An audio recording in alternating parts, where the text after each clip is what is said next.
Assalamualaikum warahmatullahi wabarakatuh. Jumpa lagi bersama saya Saiful Afrizon. Kali ini kita akan membahas tentang materi pelajaran kimia kelas 12, yaitu sifat koligatif larutan.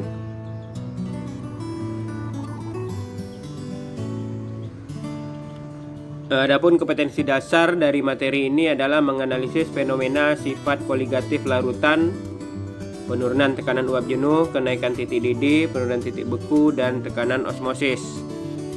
Kita akan mempelajari dengan beberapa bagian. Pertama pendahuluan, pembahasan, dan nanti akan ada kesimpulan serta ada beberapa contoh-contoh soal. Baik, kita ulangi sedikit ya, atau kita ulas sedikit apa itu sifat koligatif larutan. Nah, sebenarnya sifat koligatif larutan ini banyak dalam kehidupan sehari-hari. Namun kita mungkin belum paham apa itu sifat koligatif larutan. Di sini saya melihatkan ada beberapa foto yang mungkin bisa sama-sama kita lihat. Nah, foto pertama itu air yang dididihkan pada saat kita merebus atau memasak mie. Biasanya kita didihkan dulu airnya atau kita panaskan dulu airnya. Setelah air mendidih baru bumbunya atau mie-nya dimasukkan. Nah, pertanyaannya mengapa pada saat air sudah mendidih dimasukkan bumbu malah airnya menjadi tidak mendidih sebentar, setelah itu baru dia mendidih kembali? Atau pernahkah kalian melihat orang menaburkan garam di salju ya untuk mencairkan salju? Itu biasanya di film-film ya, karena di daerah kita mungkin tidak ada salju. Nah, apakah karena garam itu panas sehingga bisa menghancurkan atau mencairkan salju? Saya rasa tidak. Karena garam itu kalau kita pegang ya rasanya suhunya juga tidak panas. Nah, kenapa kira-kira? Nah, itu sebenarnya adalah aplikasi dari sifat koligatif larutan. Sebelumnya kita bahas dulu, masih ingat nggak yang dimaksud dengan larutan? Ya, kita masukkan misalnya beberapa sendok gula ke dalam air, kita aduk sehingga gulanya larut, maka akan terbentuk larutan gula. Nah, bagaimana kalau yang kita larutkan misalnya pasir atau tanah? Apakah terbentuk larutan juga? Kalau gula dicampurkan ke dalam air, dia akan menyatu sehingga tidak bisa dipisahkan lagi dengan penyaringan. Tapi kalau tanah dimasukkan atau pasir dimasukkan ke dalam air, seolah-olah dia menyatu waktu kita aduk, tapi kalau kita biarkan beberapa saat pasti pasirnya akan turun ke bawah, terjadi endapan di dasar gelas. Nah, itu tidak merupakan larutan. Jadi apa sebenarnya larutan itu? Ya, larutan itu yang campurannya homogen. Jadi yang campurannya menyatu, homogen, itu kita sebut dengan larutan. Di kelas 10 atau di SMP juga sudah kita pelajari. Kemudian kita masuk tadi ke sifat koligatif larutan. Apa sebenarnya sifat koligatif larutan itu? Sifat koligatif larutan ini adalah sifat larutan yang tidak tergantung dari jenis larutannya, tapi melainkan tergantung dari jumlah partikel zat terlarut yang terkandung di dalam larutan atau tergantung dari konsentrasi larutan tersebut. Ternyata ada 4 sifat koligatif larutan. Yang pertama, kenaikan titik didih, seperti contoh merebus mie tadi. Nah, awalnya mendidih pada suhu 100 air murni, setelah dimasukkan bumbu atau sudah dimasukkan mie-nya menjadi tidak mendidih. Bukan berarti suhunya menjadi turun, tetapi ketika kita masukkan bumbu dan masukkan mie ke dalamnya, membuat di dalam larutan tersebut, di dalam air tersebut, itu ada partikel zat terlarut yang menyebabkan larutannya menjadi tinggi suhunya ketika mendidih. Yang tadinya suhunya 100 mendidih, sekarang suhu lebih dari 100 dia baru mendidih. Makanya pada saat suhu 100 dia belum mendidih. Beberapa saat setelah itu baru dia mendidih karena ada kenaikan titik didih. Nah, itu yang merupakan sifat koligatif larutan. Berapa kenaikannya itu tergantung dari seberapa konsentrasi larutannya. Nanti kita bahas setelah pertemuan kedua sifat koligatif larutan ini. Yang kedua adalah penurunan titik beku. Sama juga seperti kenaikan titik didih tadi, ternyata konsentrasi larutan lebih tinggi menyebabkan titik bekunya lebih rendah. Yang ketiga, penurunan tekanan uap jenuh. Yang keempat adalah tekanan osmosis atau tekanan osmotik.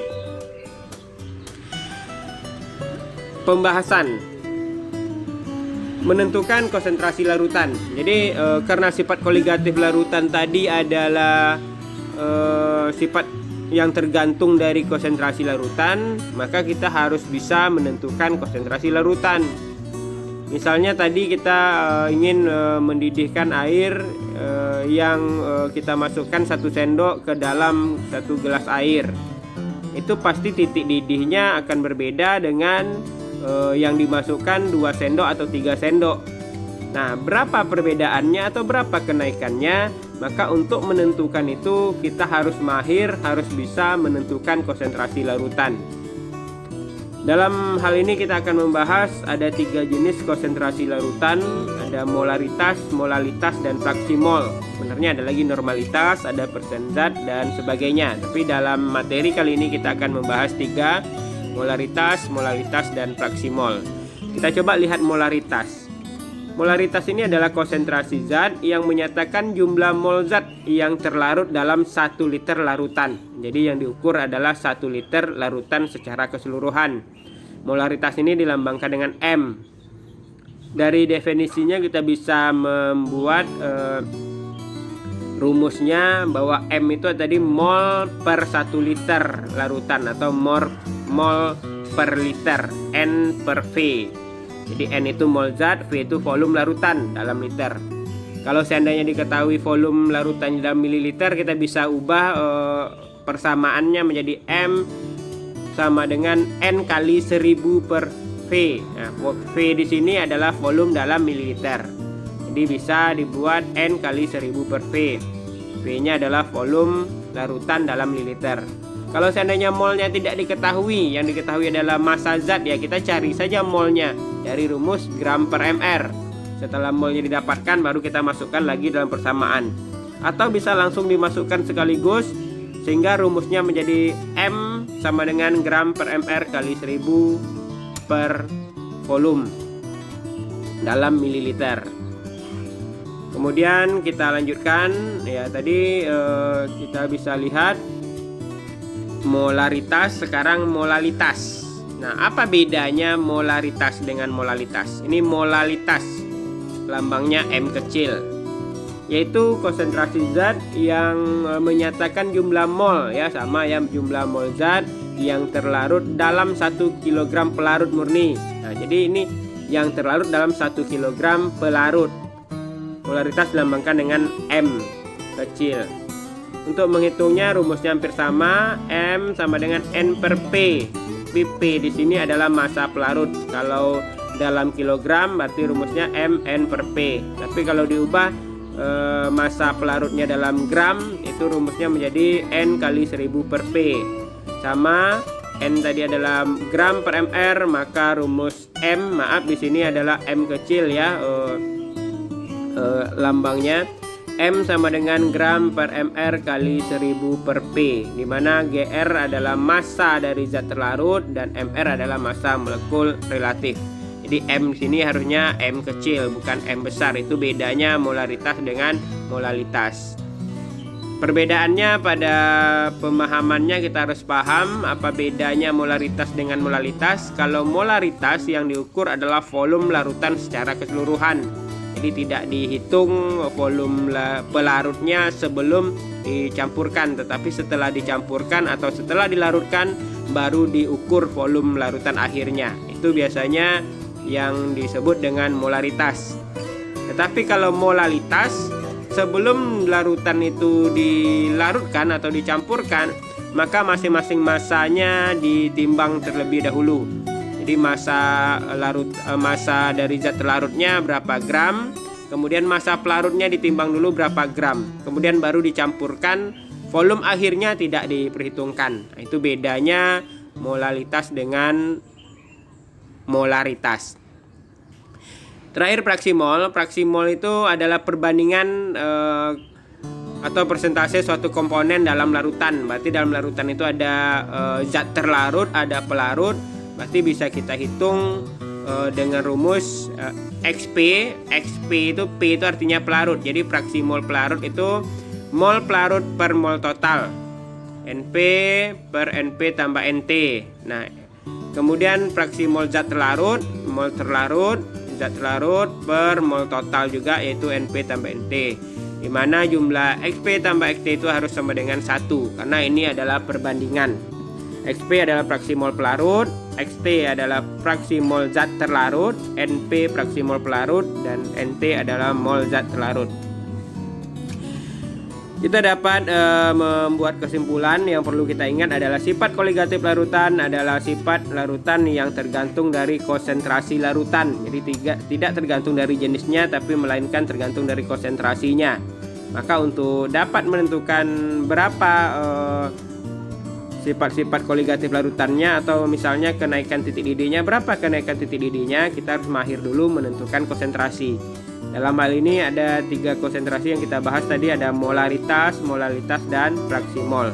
Sifat koligatif larutan itu ada 4: kenaikan titik didih, penurunan titik beku, penurunan tekanan uap jenuh, dan tekanan osmotik atau tekanan osmosis. Ada beberapa soal perhitungan yang kita siapkan di video ini. Kita coba lihat bagaimana cara menjawab soalnya. Pertama, berapakah konsentrasi 2 liter larutan yang mengandung 1 mol CH3COH? Jadi 2 liter larutan yang diukur adalah larutan akhirnya, molnya sudah ada. Nah, kita bisa membuat diketahui dulu mol 1 mol dan volume 2 liter. Berarti ini adalah yang ditanya adalah konsentrasi dalam M, molaritas. Karena yang diketahui adalah volume larutan. Kita langsung saja masuk rumusnya, karena molnya sudah diketahui, volumenya sudah diketahui, tinggal dibagi saja mol per volume. 1 bagi 2 sama dengan 0,5 M. Contoh soal nomor 2. Hitunglah berapa konsentrasi larutan yang dibuat dengan melarutkan 6,4 gram CH3OH ke dalam air hingga volume larutan menjadi. Nah, ini juga molaritas, karena volume larutan menjadi. Jadi yang diukur adalah volume larutan. Cari dulu yang diketahui. Zat terlarutnya CH3OH, masanya 6,4 gram, volumenya 250 ml, volume larutannya.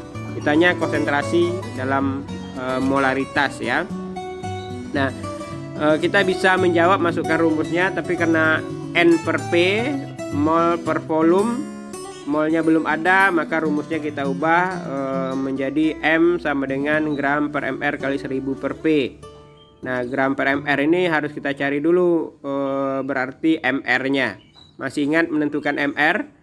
Nah, kalau menentukan mR berarti tinggal ditambahkan AR masing-masing unsur yang ada dalam senyawa tersebut.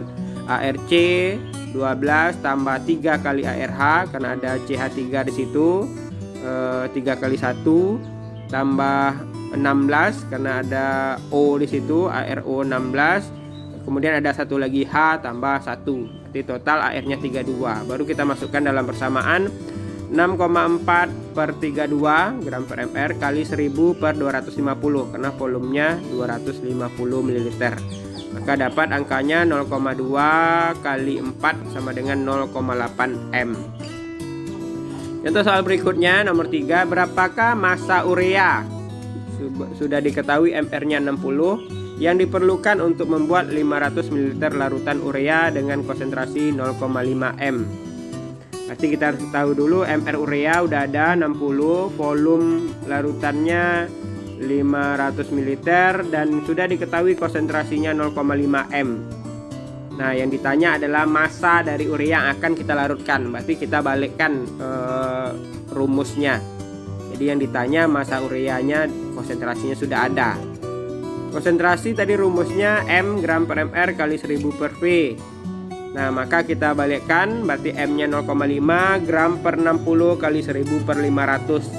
Sehingga didapatkan gramnya dengan menyelesaikan persamaan, didapatkan gramnya adalah 15 gram. Lanjut soal nomor 4. Berapa konsentrasi larutan yang dibuat dengan melarutkan 4 gram NaOH ke dalam 500 ml air? Nah, perhatikan, berarti yang diukur gram dari NaOH sebelum larutkan. Kemudian air sebelum dicampurkan atau dilarutkan ke dalam NaOH-nya dicampurkan ke dalam airnya. Jadi airnya diukur, NaOH-nya diukur. Nah, tentu soal seperti ini yang kita cari adalah konsentrasi dalam molalitas. Zat terlarut adalah NaOH, gramnya 4 gram, pelarutnya 500 ml. Karena tadi molalitas harus dalam gram, berarti kita harus ubah 500 ml sama dengan 500 gram. Karena massa jenis air itu 1 mili untuk 1 gram. Kemudian ditanya adalah konsentrasi, berarti molalitas yang ditanya. Untuk menjawab M, kita cari dulu MR dari NaOH, yaitu 40, seperti tadi kita cari. M sama dengan gram per mR kali 1000 per P. Berarti gramnya 4 per 40 kali 1000 per 500. Berarti 0,1 kali 2 0,2 M. Jadi konsentrasinya sekali lagi di sini adalah molalitas. Soal terakhir, tentukan fraksi mol larutan glukosa. Juga MR-nya sudah diketahui 180. Yang dibuat dengan melarutkan 36 gram glukosa ke dalam 90 gram air. Caranya adalah cari MR glukosanya sudah ada, gram glukosanya 18, MR air kan H2O, berarti MR-nya 18. 1 kali 2 tambah 16 berarti 18. Gram dari airnya 90 gram sudah diketahui di soal. Yang ditanya fraksi mol glukosa. Glukosa kan zat yang dilarutkan, artinya yang ditanya adalah XT atau fraksi mol zat terlarut. Fraksi mol zat terlarut, rumusnya tadi mol zat terlarutnya per mol terlarut tambah mol pelarut. Maka bisa cari dulu molnya masing-masing. Mol zat terlarutnya glukosa 18 per 180 0,2. Pelarutnya air 90, massa airnya 90 per 18 sama dengan 5. 18-nya adalah MR. Hingga kalau molnya masing-masing sudah diketahui, baru kita masukkan dalam rumus fraksi mol zat terlarut. 0,2 per 0,2 tambah 5, berarti 0,2 dibagi dengan 5,2 dapat hasilnya 0,038. Oke, demikian pembahasan kita dalam video kali ini. Nanti ada beberapa soal yang mungkin bisa saya kirimkan ke siswa-siswi kami melalui dokumen PDF saja. Ada beberapa soal pembahasan yang lain. Kita cukupkan sekian. Kemudian terima kasih kepada semuanya yang sudah menonton video ini sampai selesai. Sampai jumpa lagi di video-video pembelajaran saya berikutnya. Terima kasih. Assalamualaikum warahmatullahi wabarakatuh.